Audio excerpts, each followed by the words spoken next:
For more on this, let's bring in Dr. Teresa Amato. She is chair of emergency medicine at Long Island Jewish Hospital in Forest Hills, New York.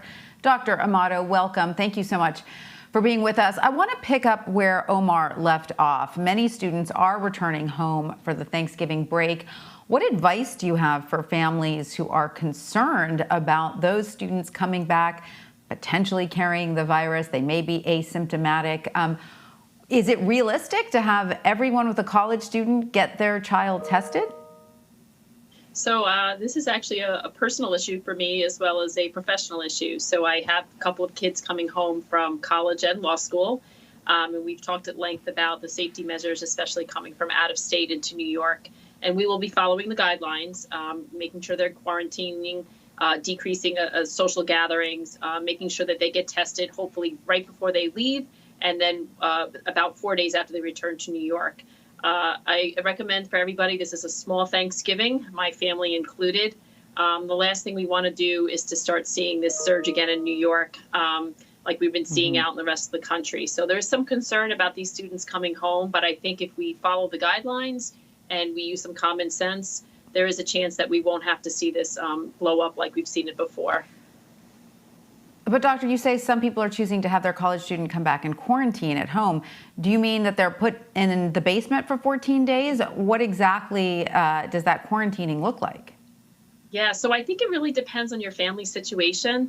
I think if you have someone who's an older adult living in the home, or you have somebody who's immunocompromised or has some of the risk factors that we saw previously that would increase their chances of having a poor outcome, such as obesity, diabetes, hypertension, I think that I would consider trying to keep my young adult coming home from college away from that group if I could possibly do that. All right. So, doctor, you obviously consult many patients on a daily basis. What's the single biggest concern or, concerns you're hearing lately regarding the virus? So I think that what we're seeing in New York, and we're watching the television and we're seeing what's happening out in the Midwest and the Western states and down in the Southern states. And I think the concern is that, are we getting ready for our next surge? Are we going to see similar outbreak like they're seeing now? I think that's a valid concern. We are seeing a small uptick in New York. I think the hope is that we've crushed this curve before, and we know we're capable of doing it again. I think for me, as a leader in medicine, I think what I'm hearing a lot is this fatigue, this COVID fatigue. People are hearing about the vaccine and getting very hopeful, which they should. I mean, that's a really exciting vaccine on the horizon, but now's not the time to let our guard down. I say this over and over again. This is a marathon. It is not a sprint. Right now is the time to be vigilant with our mask wearing, our social distancing, decrease large gatherings, and washing our hands as frequently as possible. Those are the things we know will work, and we know this vaccine is coming, so we just have to get through it. But I do see the fatigue setting in. That worries me a little bit as a physician. Right, and like you said, there's this hopefulness about the vaccine, but that is still on the other side of the winter. We've got to get through the winter first, right, doctor? And we're seeing hospitalizations beginning to skyrocket again. We are at levels we haven't seen since the start of the pandemic. So how critical are the next few weeks and months in combating this virus? So I don't think we could be more critical than we are right now. Luckily, like I said, in New York, we're seeing this uptick, but it is not the big surge that we saw back in the spring. So now that we know that, these students are going to be coming home from college, we know that the holidays are coming. This is the time where we can really make a difference if we can all work together and really follow these guidelines. I know they're difficult and we all miss each other's families, but we've got to keep our most vulnerable safe. So our older adults and our people at risk for medical issues, this is the time where we really have to band together to keep them all safe. And of course, doctor, when the vaccine or a vaccine does become available, that still doesn't mean we're out of the woods yet, right? I mean, at what point is enough percentage of the population vaccinated to make everyone feel safe? It's got to be quite a large percentage, correct? Yeah, so I think there's going to be a couple of issues that they're all surmountable, but a couple of issues with giving out these vaccines. We know they have to be, so far the two that are at the most hopeful need to be quite cold to be delivered. When I say quite cold, they need to be frozen.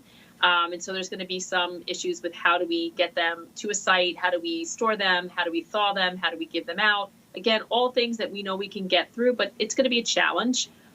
We're not going to have enough vaccine to start with to get everybody. So there's a lot of talk about who will go first, whether it's healthcare providers, older adults, people at risk, followed by, people at lesser risk, and et cetera. So it's not going to be like it comes out tomorrow and everybody's guaranteed to be perfectly safe from this virus. It's going to be a process that's going to take several months to quite frankly, even a year to get all these vaccines out to where they need to be and vaccinate our folks.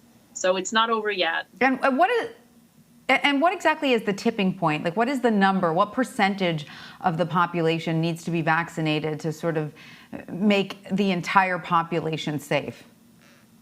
So since this is a novel virus, I'm not going to have a perfect answer for you. If you look at previous viruses or vaccines and how we need to vaccinate, we call this herd immunity. So herd immunity is not based on how many people actually get a disease and get sick.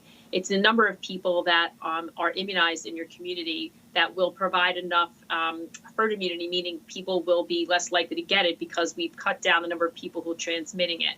So that number really depends on how transmittable a disease is, how many people can actually get a vaccine, because there's always going to be a group of people that can't get vaccinated for medical reasons. And so when you look at that number, it's not a hard and fast number. It's something that the folks in the CDC and the NIH are really looking at. But we'll need to vaccinate quite a bit of the population in order to get to that herd immunity. All right, so we do have a ways to go. Dr. Teresa Amato, thank you so much for joining us. We appreciate it. Okay, stay safe.